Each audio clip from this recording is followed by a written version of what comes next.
سلام دوستان عزیزم، با آموزش دوختای اولیه تنبردوزی در خدمتتون هستم. اولین و پرکاربردترین دوختمون دوخت زنجیره است که تو ویدیوهای قبلی هم آموزشش رو براتون گذاشتم. اینجا میخوام چند تا نکته بهتون بگم.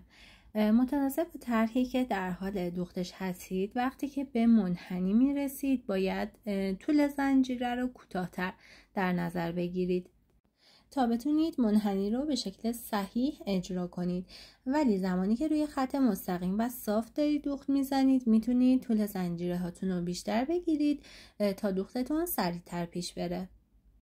نکته بعدی برای زمانی هست که ما به یک تیزی یا زاویه میرسیم. دوختمون رو که روی قسمت تیزی شکلمون میزنیم، همونجا به فاصله 1 میلیمتری یه دوخت که بهش به اصطلاح میگن دوخت بست حتما باید بزنیم تا نخ ما دچار کشیدگی نشه. شما با دوخت زنجیره میتونید هر شکلی که دارید رو به این ترتیب دورگیری کنید و بدوزید و با متریال مختلف هم میتونید داخلش رو تزیین کنید. بریم سراغ دوخت های خطیمون. دوخت اولمون دوخت پولک هست که ساده ترین نوعشه. ببینید شما به این ترتیب که سوزن رو توی دستتون میگیرید، میتونید پولک رو پایین بیارید و روی سطح کار قرار بدید و مماس با لبه اون یه دونه بست بزنید. در ابتدای کارتون میتونید اینجوری تک تک پولک رو وارد سوزن کنید تا تسلط بیشتری روی دوختتون داشته باشید. به این ترتیب دقیقاً کنار پولک یه دونه بست میزنیم و یکم نخو میکشیم بیرون که در نره. مجدد پولک میندازیم داخل سوزنمون. ولی وقتی که حرفه‌ای بشید میتونید توی تعداد بالاتر پولک ها رو وارد سوزنتون کنید و با کنترل کردن اونها توسط انگشتاتون دونه دونه داخل نخ رها کنید و به این ترتیب یه دوخت ممتد و سریع رو اجرا کنید. این نوع دوخت پولک بسیار پرکاربرده، مخصوصا برای ساخت گل‌های سه‌بعدی پولکی. خیلی شما میتونید با سرعت بالا پولک ها رو به صورت فلسی بدوزید، یعنی همینطوری که توی تصویر میبینید پشت هم میتونید اینها رو با سرعت بیشتری بدوزید نسبت به نخ و سوزن. با تمرین کردن میتونید پولک ها رو خیلی راحت توی سوزن کنترل کنید و دوختتون رو به راحتی و به خوبی پیش ببرید. نکته‌ای که راجع به این دوخت وجود داره اینه که شما بعد از اینکه یه ردیف پولکاتون رو دوختید، به راحتی میتونید جهت پولک ها رو به این ترتیب عوض کنید. یعنی با ناخن میتونید پولک ها رو بلند کنید و خلاف جهت برشون گردونید. ممکنه که توی دوخت یه جاهایی نیاز باشه که ما جهت پولکامون رو عوض کنیم. این نکته رو خواستم اینجا بهتون بگم. آموزش بعدی که داریم دوخت دو طرفه پولک هست. این دوخت یک مقدار سخته. ما باید پولک رو به این صورت بیاریم روی قسمتی که میخواییم بدوزیم بذاریم، از مرکزش یه دوخت بزنیم، دوباره سمت دیگه یه دوخت بزنیم و پولک بعدی مجدد دستی به این صورت روی اون محلی که قراره دوخته بشه گذاشته میشه و در واقع پولک ها اصلا داخل سوزن قرار گرفته نمیشن، چون که قراره هر دو سمتشون به این ترتیب دوخت بخوره و پولک ها کنار همدیگه قرار بگیرن. درسته که دوخت سختیه، ولی خب ممکنه یه جاهایی بنا به طرحمون و نقشه‌ای که داریم کار میکنیم نیاز باشه به این نوع دوخت. توی این مدل دوخت ما پولک کمتری استفاده میکنیم و فضای بیشتری دوخته میشه. اگر مایل بودید میتونید بین پولک ها یه مقدار فاصله در حد یه زنجیر فاصله هم بدید یا حتی متریال هم بدوزید. دوخت بعدی به این ترتیب میتونید هر شیدم و متریالی که دوست دارید داخل سوزن یک جا بریزید، اونا رو روی خطتون خالی کنید و به این صورت دوختش رو انجام بدید.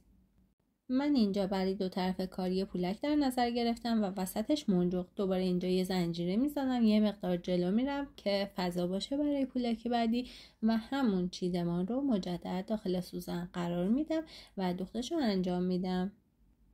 نحوه چیدمان متریال و نوع متریال کاملا خودتون بستگی داره. دوخت بسیار سریع هست چون تعداد خیلی زیادی متریال به صورت یک جا روی کار خالی میشه و دوختش انجام میشه. از این مدل دوخت برای پر کردن فضاهای داخلی یک سری طرح‌ها هم استفاده میشه. مخصوصا وقتی که به صورت پراکنده داخل طرحمون دوخته میشه. دوخت بعدی که میخوام آموزشش رو بهتون بدم به این ترتیب هست که من یه پولک و 3 تا منجق داخل سوزنم انداختم و تقریبا مثل دوخت قبلی هست و به همون صورت انجام میشه. توی این مدل دوخت شما دستتون کاملا برای انتخاب متریال و تعداد متریال آزاد هست، ولی توجه کنید که بیش از حدم تعداد متریالتون زیاد نباشه، چون وقتی کار از کارگاه خارج بشه ممکنه که متریال روی سطح پارچه خیلی لق بزنه.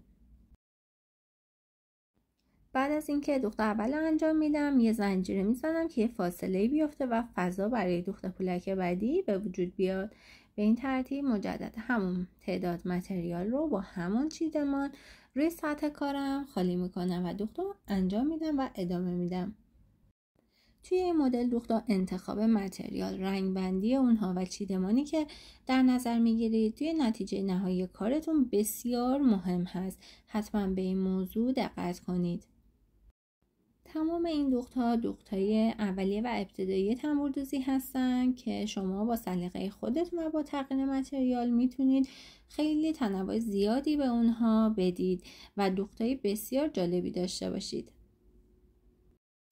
توی این مدل دوخت من سوزنم رو از یک سری متریال پر کردم که یه پولک کاسه‌ای و یه منجق رو به ترتیب روی کار پیاده میکنم و دوختش رو میزنم. هر باری که این دوتا متریال روی کار میاد همونجا یه دونه دوخت زنجیره میزنم و فاصله زیادی هم نمیدم تا کارم فشرده باشه و زیبایی بیشتری داشته باشه. این دوخت‌های اولیه رو هرچه بیشتر تمرین کنید تسلطتون هم روی دوخت خیلی افزایش پیدا میکنه، هم روی خالی کردن متریال از سوزنتون. بنابراین خسته نشید. ممکنه توی تمرین‌های اولیه حتی انگشتتون خیلی درد بگیره، خیلی احساس ناراحتی بکنید و به نظرتون سخت بیاد، اما با تمرین و ممارست قطعاً براتون راحت‌تر میشه. دوخت بعدی دوخت دوبل پولک هست. من سوزنم رو با 2 تا پولک پر کردم. یکی پولک سایز 5 و یکی پولک سایز 3 میل هستش که 2 تا رنگ کاملا متضادم دارن و به این ترتیب وقتی که اینها رو روی کار دوخت میزنم یه جلوه خیلی زیبایی به من میده. با انجام این دوخت مهارتتون توی کنترل متریال داخل سوزن بسیار افزایش پیدا میکنه. توصیه میکنم حتما این دوخت رو توی مقدار خیلی زیاد انجام بدید و تمرین بکنید. توجه کنید با این انگشت به راحتی من دارم کنترل میکنم. اگرم جایی متریال زیادی وارد نخم شد خب همه رو میارم بالا و مجدد این کار رو انجام میدم. مخصوصا تو اوایل کار خیلی طبیعیه که یهو متریال بخواد خالی بشه روی سطح کارتون.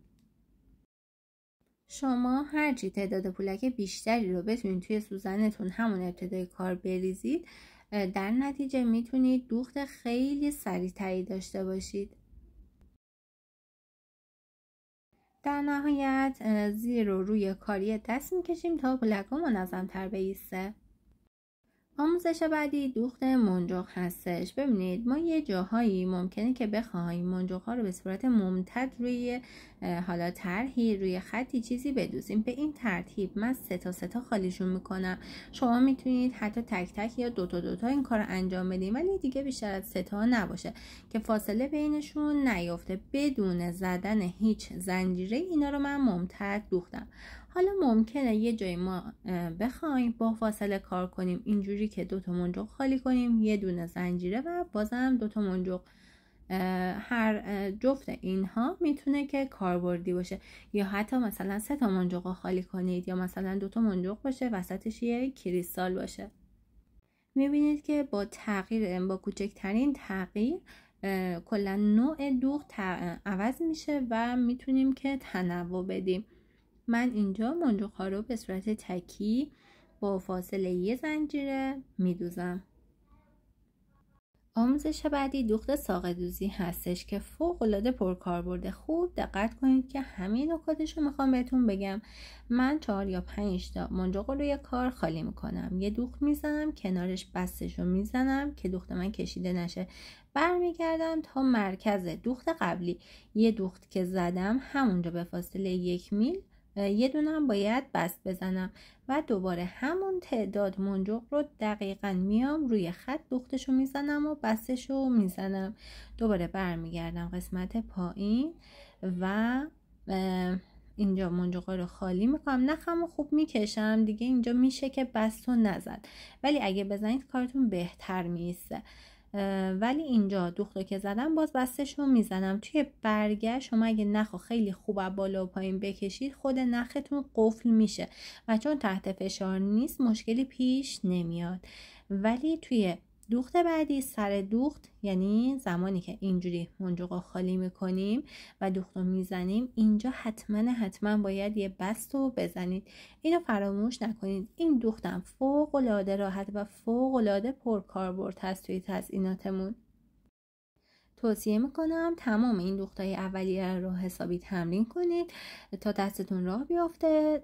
در ادامه آموزش‌های بیشتر رو براتون قرار میدم.